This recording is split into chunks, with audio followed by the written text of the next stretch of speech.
thème de mon intervention, une bataille, l'entrepreneuriat, une bataille, une compétition, un combat. J'ai souri parce que les combats, moi je connais.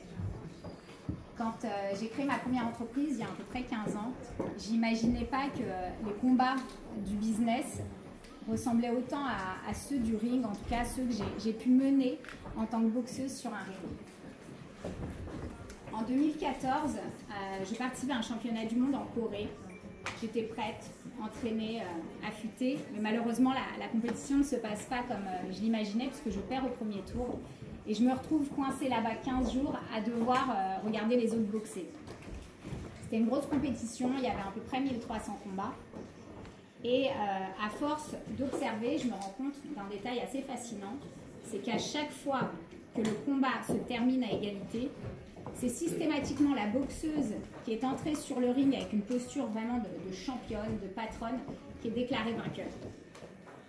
Elle est arrivée la tête haute, elle faisait le tour du ring un peu comme si elle était chez elle et elle dégageait vraiment de la confiance, du charisme, une forme d'évidence. Alors c'était pas forcément la meilleure, en tout cas sur papier, mais voilà, elle avait l'attitude de celle qui croit vraiment en sa victoire. Et ce jour-là, j'ai compris que je devais travailler ma posture parce que la posture a une vraie influence sur les décisions. Et pas seulement sur un ring, dans une salle de réunion, un rendez-vous client, une négociation, parce que le corps parle avant les mots et que souvent, c'est lui qui peut faire pencher la balance. Alors je me suis demandé si le vrai combat, c'est pas celui qui commençait avant le premier coup de gong, dans notre manière d'entrer, de nous tenir, d'occuper l'espace. Moi, j'ai arrêté ma carrière de boxeuse en 2016, après 20 ans de sport à haut niveau. Et quand j'ai raccroché les gants, je pensais que c'était vraiment la dernière fois pour moi que j'allais devoir affronter, combattre, être en compétition.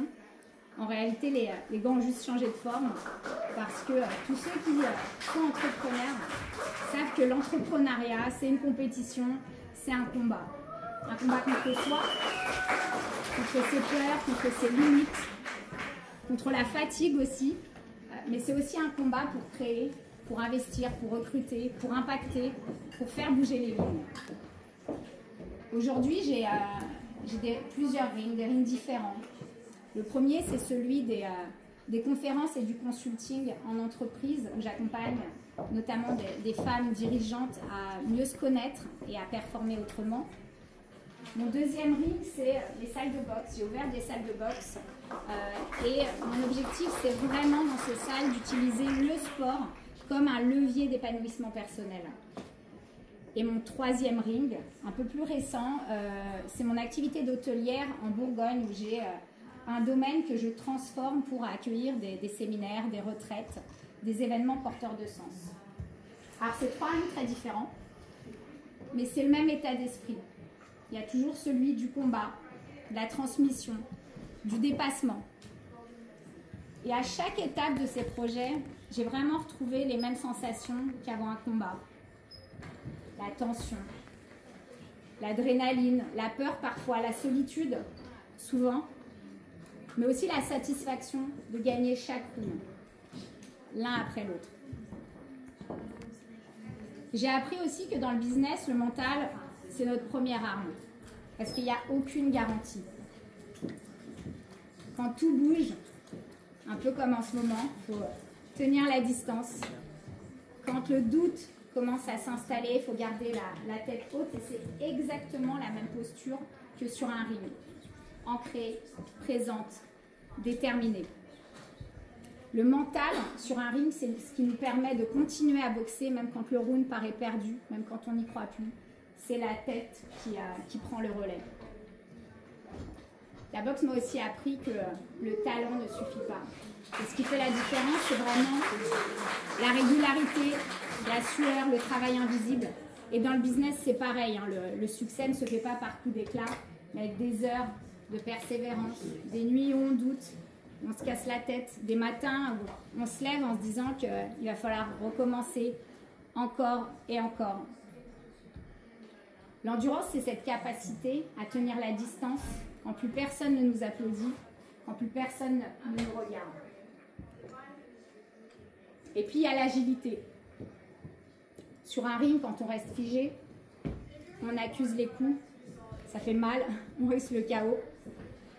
Dans l'entrepreneuriat, c'est pareil, quand on s'accroche à un plan rigide, on perd. Il faut être capable de changer d'axe, de pivoter, de trouver des nouveaux jeux de jambes et parfois même accepter de perdre un combat pour mieux gagner la guerre. Moi, ces 3 leviers, le mental, l'effort, l'agilité, sont devenus mes âmes d'entrepreneur. J'ai compris que le vrai combat, c'est pas celui qu'on mène contre les autres, c'est celui qu'on mène contre soi, contre ses limites, contre ses peurs, contre ses excuses. Et puis, si finalement l'entrepreneuriat, c'était moins une course à la réussite que l'art de se connaître soi-même. Avec les années, moi, j'ai compris que mon vrai combat, c'était celui que je devais mener pour les autres. La boxe m'a forgée, mais l'entrepreneuriat m'a complètement transformée. J'ai appris à canaliser cette énergie, cette rage de vaincre, non plus pour moi, mais pour la transmettre, pour créer des espaces où les jeunes, les femmes, les plus fragiles peuvent gagner en confiance, se relever, et puis même apprendre à se battre à leur tour, mais cette fois à armes égales. Aujourd'hui, mon combat, c'est celui de l'émancipation, de la transmission, parce que je suis convaincue que la victoire n'a de valeur que si elle est partagée. Et si ici, nous tous, nos victoires pouvaient être transformées en espoir pour d'autres. Parce que c'est ça au fond l'entrepreneuriat, c'est transformer un combat personnel en levier pour d'autres, utiliser nos victoires pour en inspirer d'autres. Moi, je suis convaincue qu'il y a 2 types d'entrepreneurs. Ceux qui veulent briller et ceux qui veulent éclairer. Moi, j'ai choisi d'éclairer parce que je suis convaincue qu'on peut être championne du monde, même sans médaille autour du cou. C'est dur, mais il faut y croire, il faut se lever, il faut se battre, il faut créer. L'entrepreneuriat, c'est une bataille, c'est une compétition, c'est un combat. C'est un combat qui peut être dur parfois, mais c'est un beau combat. Parce que c'est un combat qui nous rend vivantes, utiles et profondément humaines. Merci.